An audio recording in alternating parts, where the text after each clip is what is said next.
Every now and then a video game comes out and it doesn't get received well by the public for whatever various different reasons. It doesn't quite have enough advertisement. It just kind of flies under everybody's radar, or weird stuff just happens that really hinders the creation of a sequel for said video game. And we never get a follow-up to a good game that deserves one. These are the best video games that never got a sequel.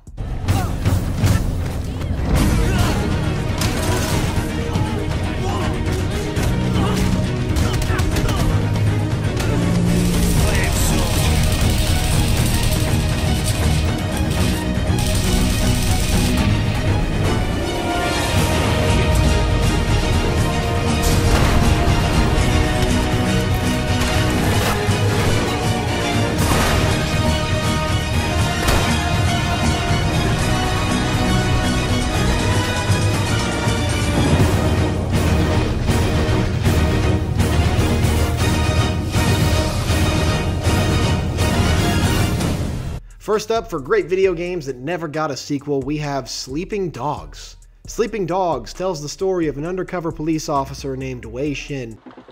Hello, Mr. Shen. Or should I say, Officer Shen. As he infiltrates and cripples the Hong Kong criminal underground known as the Triads. The game received positive reviews, sitting at a score of 80 on Metacritic, and sold close to 2 million copies, but was still considered a flop by its publisher, Square Enix, who notoriously thinks that everything they release is a flop and should just shut up and go suck on a wet sock. Sleeping Dogs is a GTA-style open-world game, but what sets itself apart is the combat. It's an open-world kung fu game set in Hong Kong where there are very few firearms, so you'd better come ready to reload those forearms instead, just like Henry Cavill in Mission Impossible.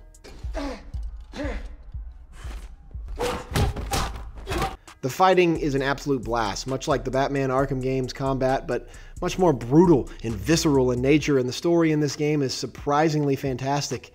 The whole thing revolves around Wei Shin trying not to blow his cover while also focusing on not going too deep into the murky, crime-filled underbelly of Hong Kong and losing his badge along the way. It's captivating stuff, and Wei Shin is a complex character expertly voice acted by Will Yun Lee, who you've seen in movies like San Andreas, Rampage, Spy, and The Wolverine. There were plans for a follow-up sequel, but Square Enix eventually deemed the sequel not as important as games like Hitman and Tomb Raider, which is a real shame because personally I prefer this game to any Hitman or Tomb Raider title. It's also funny because Square Enix has since given up the rights to both Hitman and Tomb Raider. United Front Games was shut down in 2016, and now we can only hope that someday we'll get another open world game like Sleeping Dogs, because we just don't have enough kung fu style games out there, and I need Wei Shin's story to continue. Sleeping Dogs can be played on PS4, Xbox One, Steam, and current-gen consoles in the definitive edition version of the game, and I highly recommend this slept-on open-world brawler with almost as much fervent passion as the game itself recommends pork buns. A man who never eats pork buns is never a whole man. The next great game I want to talk about that never got a sequel is The Saboteur. The Saboteur tells the story of a race car driving loudmouth Irishman named Sean Devlin. I'm just getting started. That comes to France during World War II for one of the biggest races in the world. After Nazis kidnap and kill his best friend, God, them darn Nazis. We're going to be doing one thing and one thing only. Killing Nazis. Devlin then joins the resistance in Paris to liberate France from Nazi control. The Saboteur was developed by the now terminated Pandemic Studios and received mostly positive reviews. It sits at a 76 on Metacritic, and here we have another GTA-style open-world action game that shook up the formula a little bit, but ultimately didn't do anything creative or world-changing enough to set itself apart. The Saboteur's main draw was mayhem all the way. This theme fit well with your character's loud and obnoxious Irish attitude, and Sean Devlin really just wants to watch the world burn. Well, he wants to watch the Nazi world burn, which I think we can all get behind. Some men just want to watch the world burn. Sean can call on resistance fighters in a pinch to create a battleground in the middle of the streets. He can throw around grenades, set off C4, unleash hellfire with a myriad of high fire-powered weaponry, and even do the occasional sneaking and climbing to gain the advantage in almost any situation. When Sean takes back control of an area of the city from the Nazis, the area is liberated, and as indication of beautiful liberation, color floods back into the world as the Nazi forces are repelled.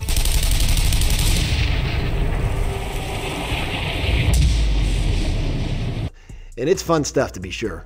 Unfortunately, the evil tyrants we call EA shut down Pandemic Studios in 2009, but for a moment there was still hope for a Saboteur 2, with a lead director from Pandemic moving over to a new team with plans to begin production of the sequel. But that lead developer quickly realized that he'd rather work for the actual Nazis than working for EA, and he quit about a week into the job, and so we never got a sequel, which is a shame because the Saboteur was a lot of fun. Why do you have to ruin everything, EA? The Saboteur was delisted on Steam following Pandemic's closure, but it's still available on online storefronts like Origin and GOG, and the only way to find it on consoles these days is to find a used copy for PS3 or Xbox 360 at your local game store, as it's not even backwards compatible for like Xbox One or Xbox Series X. Or if you want, you can just come on over to my house. I have the game.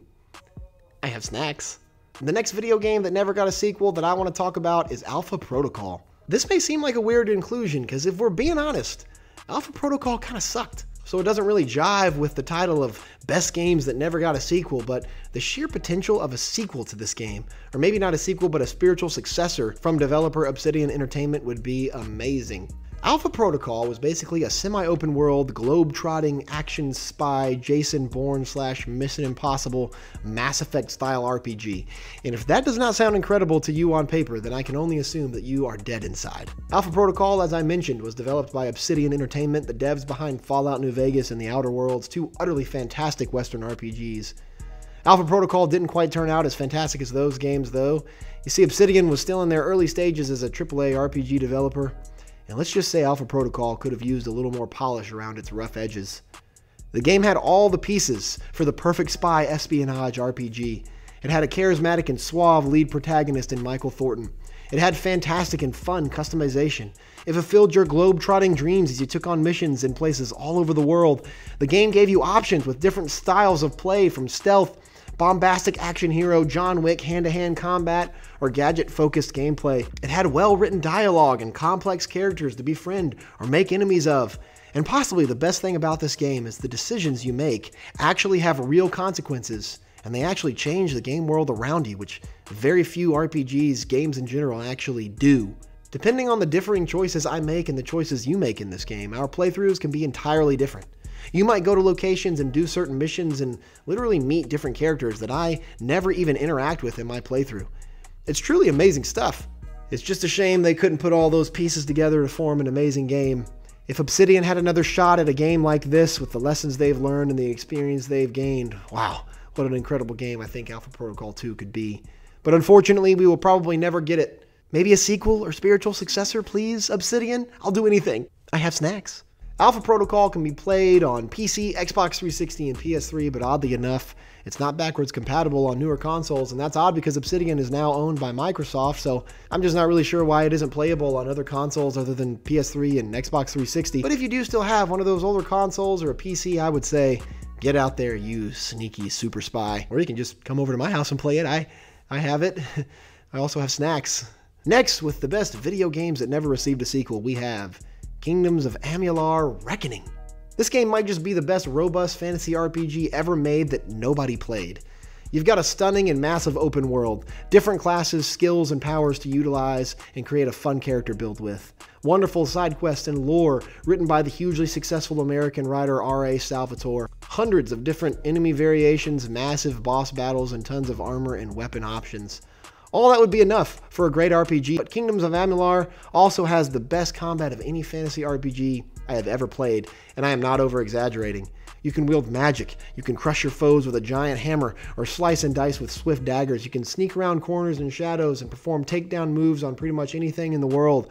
It is tons of fun, and all super fluid and incredibly responsive. The downfall and reason behind the game never receiving a sequel is a very interesting and pretty sad story, actually. The game was actually funded by retired MLB pitcher Curt Schilling. Schilling ready with the 1-2 pitch.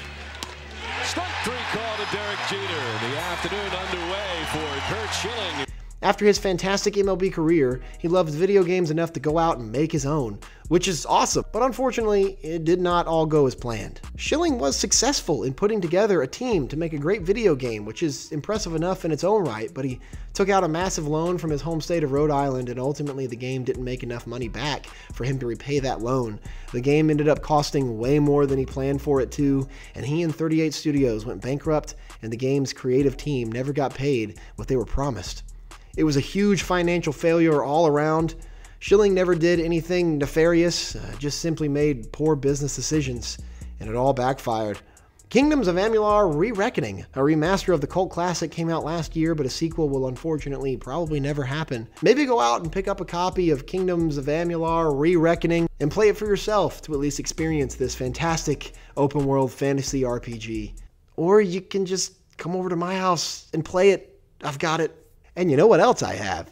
Snacks. So that's it for the best video games that never got a sequel. How'd you think this was gonna go down? Some really great games that I just talked about. I love all of these games, and honestly, there's a list of like 10 more video games that I have. Great games that just never got a sequel. Maybe I'll make a part 2 to this list if you find it entertaining enough. But that's it for now. I love you all, and I'll see you later.